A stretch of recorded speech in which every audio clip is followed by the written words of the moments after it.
Say it with me, folks, Evict 250. A couple dozen activist organizations in the city of Buffalo are coming together to work on one project, one campaign that they're calling Evict 250 or Evict ICE 250. 250 Delaware, aka the Delaware North Building, it's the building at the corner of Chippewa and Delaware Avenue, has been home to a ICE office since 2017. The majority of that building is the offices for the Delaware North Company, but there's one or maybe two floors of that building that has been rented out by ICE for the last 10 years. That lease is up for renewal in 2027. And just about every activist organization in the city is coming together to try to pressure the landlord there to not renew the lease and force ICE to move to a different location. There have been anti-ICE protests at 250 Delaware for as long as there has been ICE at 250 Delaware. When I was a college student, we were going to protests down in front of that building. But a component of the Evict 250 campaign is to try to get protesters out front of that building every single Tuesday at 4:30 p.m. indefinitely. So please go whenever you can. There will be other ways of getting involved throughout the year, so make sure you follow Evict ICE 250 Delaware over on the gram. They're going to announce them over there, letter writing campaigns, stuff like that. Obviously, the other thing you can do is spread the word. Make videos like the one I'm making right now.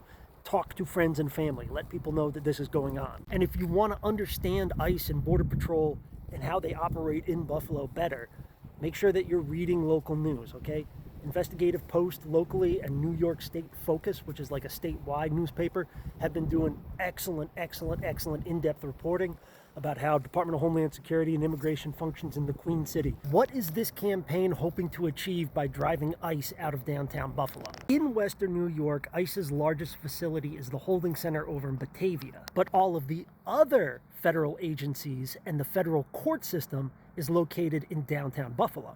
So it used to be that every time ICE wanted to attend a court proceeding or have a meeting or something like that with a federal judge, a federal lawyer, another part of a federal agency, they had to send a guy in a car to drive all the way from Batavia to downtown. And it was, they said, wasting too much of their time. If this campaign is successful and ICE is not able to renew their lease, it sends all of the ICE operations back into Batavia. Does that mean that they can get zero work done? No.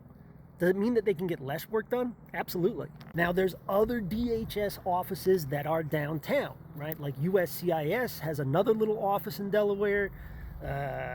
Customs and Border Patrol has an office, I think, over on Exchange Street. I think there's another couple of ICE agents who are in Electric Tower.